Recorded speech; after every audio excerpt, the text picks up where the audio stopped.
ನಮಸ್ಕಾರ. Speed plus ಕರ್ನಾಟಕದ ವಿಶೇಷ ಕಾರ್ಯಕ್ರಮಕ್ಕೆ ಸ್ವಾಗತ. ನಾನು ನಿಮ್ಮ ಕಿರಿಕೀರ್ತಿ. ಆರೋಗ್ಯದಲ್ಲಿ ಸ್ವಲ್ಪ ಬದಲಾವಣೆ, ಅಡೆತಡೆಗಳಿರೋದ್ರಿಂದ ಮುಖ ಸ್ವಲ್ಪ ಎಲ್ಲ ಕಾಣ್ತಿದೆ, ಸಹಿಸ್ಕೊಳ್ಳಿ. ಅದಕ್ಕಿಂತ ಹೆಚ್ಚಾಗಿ ಇವಾಗ ಇಡೀ ದೇಶ ಒಂದು ಬಹಳ ದೊಡ್ಡ ಗೆಲುವನ್ನ ಸಾಧಿಸಿದ ಒಂದು ಸಂಭ್ರಮದಲ್ಲಿದೆ. ಏನಪ್ಪಾ ಅಂತಂದ್ರೆ, ಯಾವತ್ತೂ ಸಹಿತ ಭಾರತದಲ್ಲಿ ವಕ್ಫ್ ಕಾಯ್ದೆಯನ್ನ ಟಚ್ ಮಾಡುವ ಮೀಟರ್ ಯಾರಿಗೂ ಬರಕ್ ಸಾಧ್ಯವೇ ಇಲ್ಲ ಅಂತ ಹೇಳಿ ಸಾಕಷ್ಟು ಜನ ನಂಬಿದ್ರು. ಆದ್ರೆ ಸಂಸತ್ನಲ್ಲಿ ಒಂದು ಮ್ಯಾರಥಾನ್ ನಡೆದ ಮೇಲೆ ಮೇಲ್ಮನೆ ಮತ್ತು ಕೆಳಮನೆ, ಸಂಸತ್ನ ಎರಡೂ ಮನೆಗಳಲ್ಲಿ ಅಂಗೀಕಾರ ಪಡೆದು ವಕ್ಫ್ ಕಾಯ್ದೆ ಈಗ ಉಮೀದ್ 2024 ಅಂತ ಬದಲಾಗಿದೆ. ವಕ್ಫ್ ಕಾಯ್ದೆ ಮುಂಚೆ ಇದ್ದಿದ್ದು 1995 ವಕ್ಫ್ ಕಾಯ್ದೆ ಏನಿತ್ತು, ಅದು ಇವಾಗ ಉಮೀದ್ ಅಂತ ಹೇಳಿ ಕಂಪ್ಲೀಟ್ಲಿ ಚೇಂಜ್ ಆಗಿದೆ. ಸಾಕಷ್ಟು ಜನಕ್ಕೆ ಏನಿದು ವಕ್ಫ್ ಕಾಯ್ದೆ, ಏನಿದು ಉಮೀದು, ವಕ್ಫ್ ವಿಚಾರದಲ್ಲಿ ಯಾಕೆ ಹೀಗೆಲ್ಲ ಆಗ್ತಾ ಇದೆ, ಮತ್ತೆ ಸಾಕಷ್ಟು ಜನರಲ್ಲಿ ಒಂದು ತಪ್ಪು ಕಲ್ಪನೆ ಇದೆ, ಮುಸ್ಲಿಮರನ್ನ ಟಾರ್ಗೆಟ್ ಮಾಡುವ ನಿಟ್ಟಿನಲ್ಲಿ, ಮುಸ್ಲಿಮರಿಗೆ ತೊಂದರೆ ಕೊಡುವ ನಿಟ್ಟಿನಲ್ಲಿ, ಅಥವಾ ಧರ್ಮ ರಾಜಕಾರಣ ಮಾಡುವ ನಿಟ್ಟಿನಲ್ಲಿ ಬಿಜೆಪಿ ಇಂಥದ್ದೊಂದು ತೀರ್ಮಾನವನ್ನ ತಗೊಂಡಿದೆ, NDA ಈ ತರಹದ ಒಂದು ಕೆಲಸವನ್ನ ಮಾಡಿದೆ ಅನ್ನುವಂತಹ ತಪ್ಪು ಕಲ್ಪನೆಯನ್ನ ತಲೆಗೆ ತುಂಬುವ ಪ್ರಯತ್ನವನ್ನ ಕೆಲವು ಮುಸ್ಲಿಂ ಮುಖಂಡರು ಮತ್ತು ನಾಯಕರು, ರಾಜಕಾರಣಿಗಳು, ಕೆಲವು ಪಕ್ಷಗಳು, ರಾಜಕೀಯ ಪಕ್ಷಗಳು ಮಾಡ್ತಾ ಇದ್ದಾವೆ. ಆದ್ರೆ ಅದು ಹಾಗಲ್ಲ. ಸಾಕಷ್ಟು ದೇಶದ ಬೇರೆ ಬೇರೆ ಭಾಗಗಳಲ್ಲಿ ಇವತ್ತು ಈ ಒಂದು ಬದಲಾವಣೆಯನ್ನ ಏನು ಕೇಂದ್ರ ಸರ್ಕಾರ ಮಾಡಿದೆ ಅದನ್ನ ಮುಸ್ಲಿಮರೇ ಒಪ್ಕೊಂಡಿದ್ದಾರೆ. ಯಾಕಂದ್ರೆ ಈಗ ನೋಡಿ, 8-9 ಲಕ್ಷ ಪ್ರಾಪರ್ಟಿಗಳು ಏನಿದೆ, ವಕ್ಫ್ ಪ್ರಾಪರ್ಟಿಗಳು ಭಾರತದಾದ್ಯಂತ ಬೇರೆ ಬೇರೆ ಕಡೆ ಇದೆ. ಅದಕ್ಕೊಂದು ಕಂಟ್ರೋಲೇ ಇಲ್ದಂಗೆ ಆಗ್ಬಿಟ್ಟಿತ್ತು.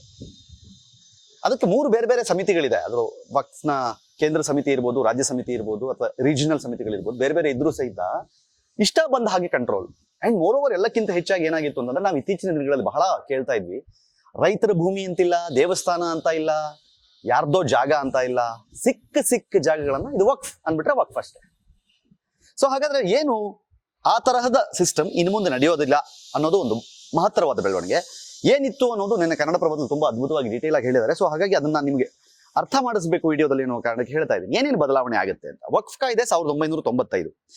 ಅದರಲ್ಲಿ ಏನಿತ್ತು ಅಂತಂದ್ರೆ, ಯಾವುದೇ ಆಸ್ತಿಯನ್ನ ವಕ್ಫ್ ಅಂತ ಘೋಷಿಸ್ಕೊಳ್ಬಹುದು, ಮಾಲೀಕರ ಘೋಷಣೆ ಅಥವಾ ದತ್ತಿ ಮೂಲಕ ಪಡೆಯಬಹುದು. ಅಂದ್ರೆ ಈ ಜಾಗ ವಕ್ಫ್ ಇದು ಅಂತ ಅನಿಸಿದ್ರೆ ಸಾಕು, ಅದು ವಕ್ಫ್ ಆಸ್ತಿ, ರಾತ್ರೋರಾತ್ರಿ ಬದಲಾಗ್ಬಿಡುತ್ತೆ. ವಕ್ಫ್ ಇದು ವಕ್ಫ್ಗೆ ಸೇರಿದ್ದಲ್ಲ ಅಂತ ಹೇಳಿ ಆ ನೆಲದ ಮಾಲೀಕ ಪ್ರೂವ್ ಮಾಡ್ಕೋಬೇಕಷ್ಟೇ.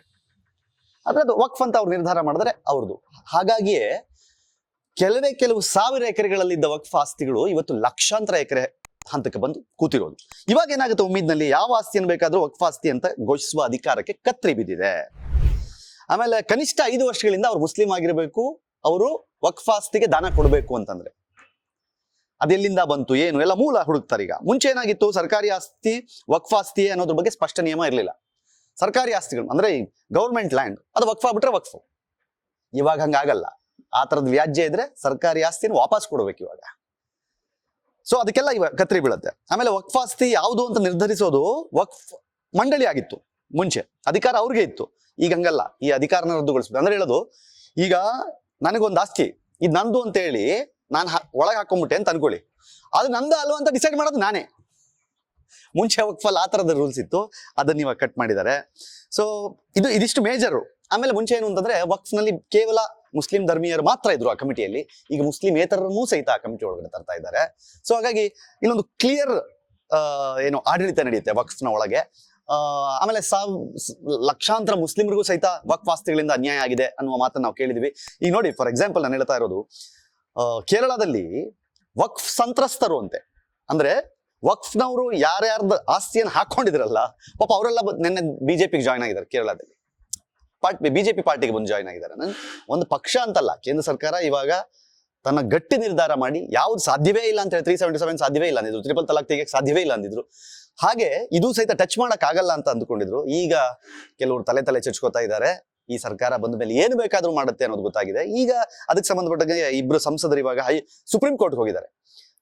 ಸೊ ಇವಾಗ ಸುಪ್ರೀಂ ಕೋರ್ಟ್ ಬಾಗಿಲಲ್ಲಿ ವಕ್ಫ್ನ ಹೊಸ ಕಾನೂನು ಏನು ಸಂಸತ್ನಲ್ಲಿ ಅಂಗೀಕಾರ ಆಗಿತ್ತು, ಅದು ಸುಪ್ರೀಂ ಕೋರ್ಟ್ ಬಾಗಿಲಲ್ಲಿದೆ. ಈಗ ಅಲ್ಲೂ ಸಹಿತ ಕೇಂದ್ರ ಸರ್ಕಾರದ ಪರವಾಗಿಯೇ ತೀರ್ಪು ಬರಬಹುದು ಅಂತ ನೀವು ಭಾವಿಸೋಣ ಅಥವಾ ನಿರೀಕ್ಷೆ ಮಾಡೋಣ.